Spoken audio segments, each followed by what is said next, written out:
Alors, ce texte intéressant nous met déjà, nous fait découvrir que l'Église, incontestablement, va connaître des temps de violence, persécution. De la part des forces extérieures, mais aussi et surtout face aux menaces de faux docteurs de l'intérieur. Malgré tous ces dangers provenant du dehors comme du dedans, la véritable Église ne peut être vaincue ou éradiquée. Quelqu'un peut dire Amen parmi vous? Amen. Le Seigneur Jésus a assuré à ses disciples qu'il bâtira son Église et que les portes de séjour ne pourront la vaincre. L'expression porte de l'enfer est une métaphore qui désigne la mort et par extension le pouvoir de Satan. Nous allons lire dans Hébreux chapitre 2, verset 14. Ainsi donc, puisque les enfants participent au sang et à la chair, il y a également participé lui-même, afin que par la mort, il anéantisse celui qui a la puissance de la mort, c'est-à-dire le diable. Alors, la promesse de Christ dans Matthieu chapitre 16, verset 18, garantit que le corps universel des croyants, sous son autorité, rendra jusqu'à la fin un témoignage que ni le monde, ni Satan, ni même la mort ne pourraient anéantir.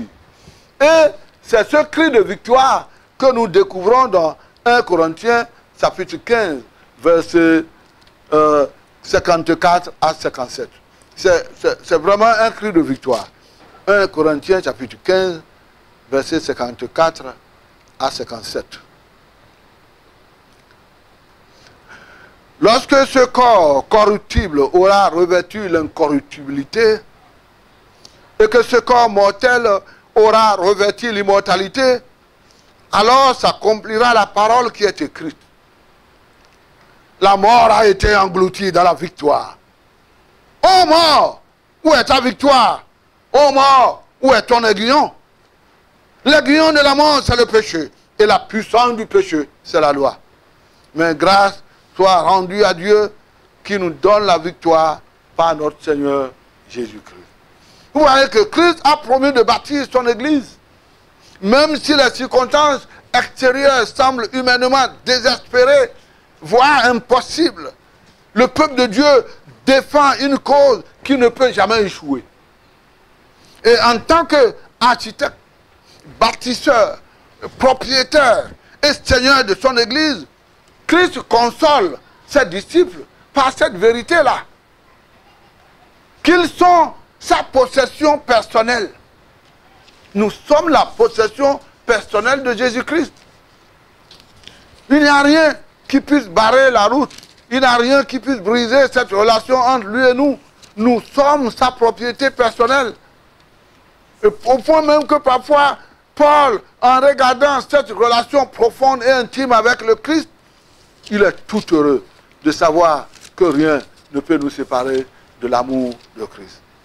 Il a clairement exprimé, quand il écrivait à Tite, au chapitre 2, verset 14, ou pour remonter plus loin, afin que vous puissiez vraiment comprendre, il dit, à partir du verset 12, elle nous enseigne à renoncer à l'impiété et aux convoitises mondaines, et à vivre dans le siècle présent, selon la sagesse, la justice et la piété, en attendant la bienheureuse espérance et la manifestation de la gloire du grand Dieu et de notre Sauveur Jésus-Christ, qui s'est donné lui-même pour nous, qui s'est donné lui-même pour nous, afin de nous racheter de toute iniquité et de se faire un peuple qui lui appartienne, purifié par lui et zélé pour les bonnes œuvres.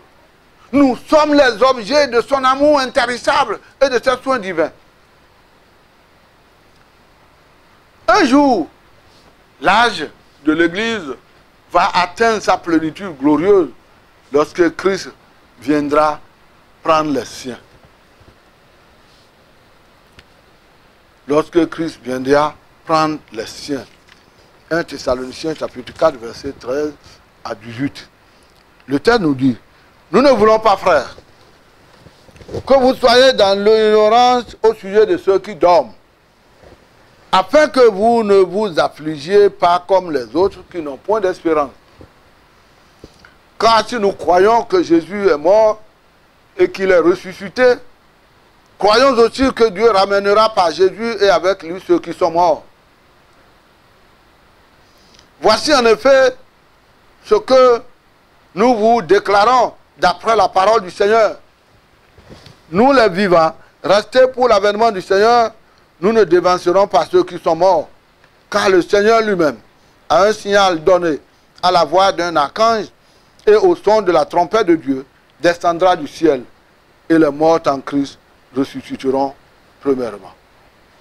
Ensuite, nous les vivants qui serons restés, nous serons tous ensemble enlevés avec eux sur des nuées à la rencontre du Seigneur dans les airs. Et ainsi nous serons toujours avec le Seigneur.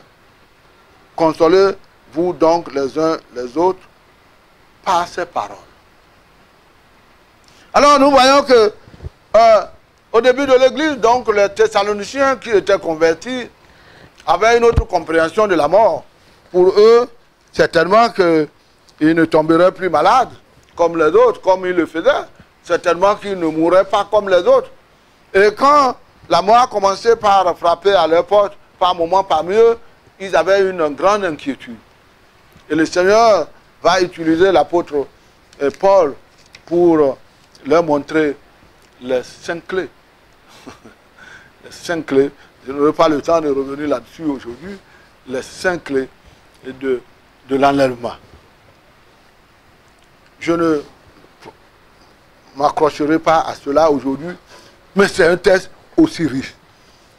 Alors, à partir du moment où Christ va revenir, l'Église sera éternellement en présence de son Sauveur. C'est là que nous allons voir toute la vérité.